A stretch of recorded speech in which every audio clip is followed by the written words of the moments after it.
Hi යාළුවනේ, කොහොමද ඔයාලට? ඔන්න තවත් වීඩියෝ එකක් අරන් ආවා ඔයාගේ කොණ්ඩේ ලස්සනට පවා ගන්න. අද අපි හදන්නේ කරපිංචා වලින් හෙයා මාස්ක් එකක්. කරපිංචා ඔයාලට ලේසියෙන් හොයාගන්න පුළුවන් නේ. ඇත්තටම මේක මැජික් එකකින් වගේ ඔයාගේ කොණ්ඩේ පවා ගන්න පුළුවන්. හිසකෙස් ගැලවී යන ඔයාට හිස් කබලට හොඳ පෝෂණයක් වගේම හිසකෙස් ශක්තිමත් කරන්න මේක ගොඩාක් වැදගත් වෙනවා. සෙම රෝග තියෙන අය නම් මේක සතියකට එකපාරක් වගේ දවල් වරුවේ 11-12 එක අතර කාලේ ඇප්ලයි කරන්න. අනිත් අයට නම් මේක සතියට 3 පාරක් වගේ ඇප්ලයි කරන්න පුළුවන් නම් හොඳ රිසල්ට් එකක් ගන්න පුළුවන්. අපි බලමු මේක හදාගන්න ඕනි වෙන්නේ මොනවද කියලා. කරපිංචායිති 4ක් විතර, යෝගට් එකකුයි, බිත්තරයි. අපි බලමු මේ අමුද්‍රව්‍ය වල වැදගත්කම මොනවද කියලා. කරපිංචාවල තියෙනවා පෝෂක පදාර්ථ හා ඇන්ටිඔක්සිඩන්ට් අඩංගු නිසා නිරෝගී කෙස් කලඹක් ලබා ගන්න වැදගත් වෙනවා.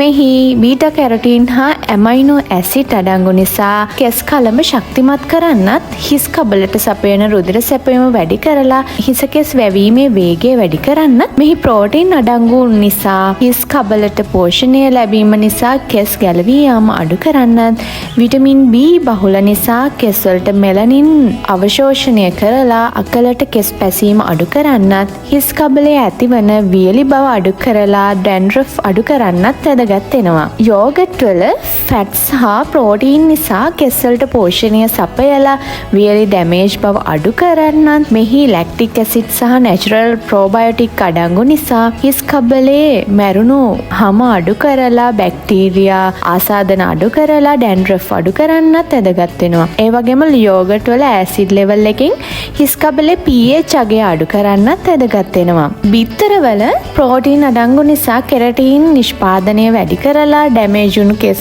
අඩු කරන්නත්, බිත්තර වල බයොටින්, විටමින් D හා B කම්ප්ලෙක්ස් විටමින් අඩංගු නිසා කෙස් වල මූලකේශ නිරෝගී කරලා හිස කෙස් වැවීම වැඩි කරනවා. වගේම මෙහි පෝෂක අඩංගු නිසා කෙස් වල ඉලාස්ටිසිටි බව, ඒ කියන්නේ ඇදෙන සුළු බව වැඩි කරලා හිස කෙස් කැඩී යාම, හැලී යාම අඩු කරන්නත්, බිත්තර කහමදේ නැචරල් ෆැට් අඩංගු නිසා පෝෂණය සපයලා ඩ්‍රයි ඩල් ගතිය අඩු කරන්නත්, බිත්තර සුදු මදේ අඩංගලා තියෙනවා එන්සයිම් නිසා හිස් කබල පිරිසුදු කිරීමට සහ වැඩිපුර නිෂ්පාදනය වන තෙල් පාලනය කිරීමටත් වැදගත් වෙනවා. දැන් අපි බලමු මේ හෙයා මාස්ක් එක හදාගන්නේ කොහොමද කියලා. මුලින්ම පිරිසුදු වීදුරු භාජනයක් අරගෙන ඒක හොඳට පිරිසුදු කරලා තමයි අපි ඒක පාවිච්චි කරන්න ඕන.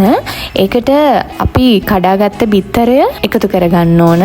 විශේෂයෙන්ම අපි මුලින්ම හෙයා මාස්ක් එක හරි මොනවා හරි දැන් අපි හදාගන්න දෙයකට බිත්තර එකතු කරනවා නම් මුලින්ම වෙනම බිත්තරය කඩලා බලන්න ඒක නරක් වෙලාද එහෙම කියලා. ඊට පස්සේ යෝගට් මේස හැන්දි දෙකක් වගේ එකතු කරලා ඊට පස්සේ කරපිංචායිති 4 එකතු කරගන්න. ඊට පස්සේ බිත්තර එකයි යෝගට්ුයි කරපිංචා ටිකයි අපි හොඳට බ්ලෙන්ඩර් එකට දාලා බ්ලෙන්ඩ් කරගෙන මෙන්න මේ වගේ හොඳ පේස්ට් එකක් හදාගන්න. ඊට පස්සේ ඔයාට ඔයාගේ කොණ්ඩේ කුණු දූවිලි තියෙනවා නම්, තෙල් ගතිය තියෙනවා නම් අනිවාර්යෙන් ඇප්ලයි කරන්න එපා. ඇප්ලයි කරන්න කලින් හොඳට ෂැම්පු කරලා කොණ්ඩේ හිස් කබල හොඳින් පිරිසිදු කරගෙන තමයි මේක ඇප්ලයි කරන්න ඕනි. මොකද හිස් කබලේ කුණු දූවිලි තිබුණොත් එහෙම අපි මේ ගාන හෙයා මාස්ක් එකත් එක්ක බැක්ටීරියා ආසාදනය වෙලා තුවාල ඇති වෙන්න පුළුවන්. ඒක නිසා හොඳින් ෂැම්පු කරපු හිස් කබලේ මම මේ ඇප්ලයි කරන විදිහට මෙන්න මෙහෙම මේ විදිහට හොඳට මුළු හිස් කබලෙම හොඳට ඇප්ලයි කරගන්න.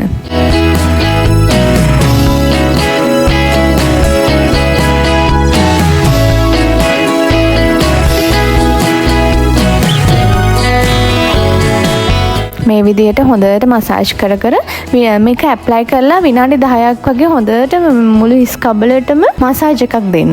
ඒ කියන්නේ ඒ ටික හොඳට මේ හිස් කබලට උරා ගන්න. හොඳින් මසාජ් එකක් දීලා විනාඩි 20ක් වගේ කාලයක ඉඳලා මේක ඇප්ලයි කරද්දී ඔයාට දැනේ මාරම කූල් එකක්. මේ හිස් කබලම නිකන් කූල් වෙලා යනවා වගේ කූල් එකක් දැනේ. ගොඩක් වෙලා තියාගෙන ඉන්න එපා. සෙම රෝග වගේ තියෙන අය මේක මේ සෙම වැඩි වෙන්නත් පුළුවන්. ඒක නිසා තමයි මම දවල් වරුවේ ඇප්ලයි කරන්න කියලා කිව්වේ. මේ විදිහට හොඳට ඇප්ලයි කරලා විනාඩි 20කින් පස්සේ මේක හොඳට වොෂ් කරගන්න. ෂැම්පූ පාවිච්චි කරත් කමක් නැහැ. වොෂ් කරලා කොණ්ඩේ හොඳට වේලා ගන්න. ඊට පස්සේ ඔයාලා මොන හරි hair oil එකක් ඇප්ලයි කරනවා නම් මේකෙන් අනතුරු hair oil එක ඇප්ලයි කරන්නත් පුළුවන් ඔයාට. මේ වගේ අලුත් වීඩියෝ එකකින් ආයෙ හමු වෙමු. මගේ channel එකත් subscribe කරන්න කියලා ඔයාලගෙන් ආදරෙන් ඉල්ලනවා.